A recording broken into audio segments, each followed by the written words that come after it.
Now this video was for the brothers, and I asked, were you a victim of this in your relation? This was for the Muslim brothers. I asked, and were you a victim of mental abuse or physical abuse, okay, in your relation?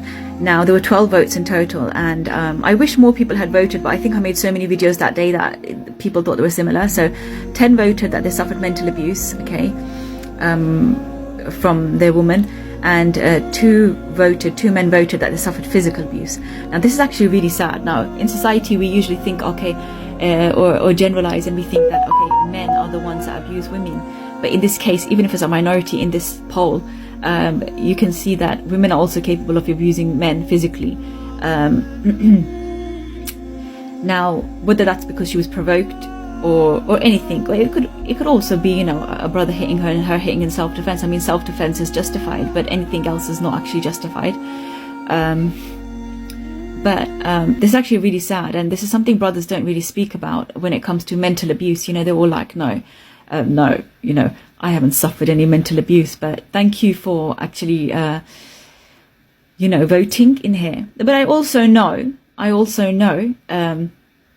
that some brothers, you know, and this is from you know, the ones I've worked with. I know some who think they are victims as well, and they think, oh no, they suffered mental abuse. But when I see the sister's side and investigate both sides, I realize it's actually the sister who they said that is, my wife is a narcissist, you know, but it's actually the brother who ends up being the narcissist.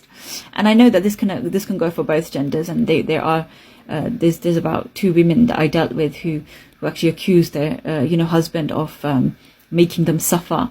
But when I investigated both sides and I saw the proof, it was actually the brother who was the victim. So I know that some people are delusional, and they could be you know, voting in this poll, but voting in this poll just because they believe that they were abused, when it's actually you know, they have this victim mentality when they're not actually the victim. So I do take that into consideration as well, with both genders. But I sincerely appreciate anyone who is truthful and who really suffered abuse and who voted in this poll. This just goes to show you that my previous video, which was why women divorced men, okay, in the Muslim community, and now it's, you know, what men suffered. Both ways, there's a problem of mental abuse. The majority reasons of breakup are mental abuse in both genders. This is something which really cannot be ignored. If this is the reason for divorce, this is the reason for breakups, then we need to do more to prevent this. We need to do more to protect people, you know, and not enough is being done. People are just like, oh, they suffered mental abuse, it's nothing in our culture, but actually it is. It's a huge thing. It's a reason for divorce, and, you know, kids are getting affected too.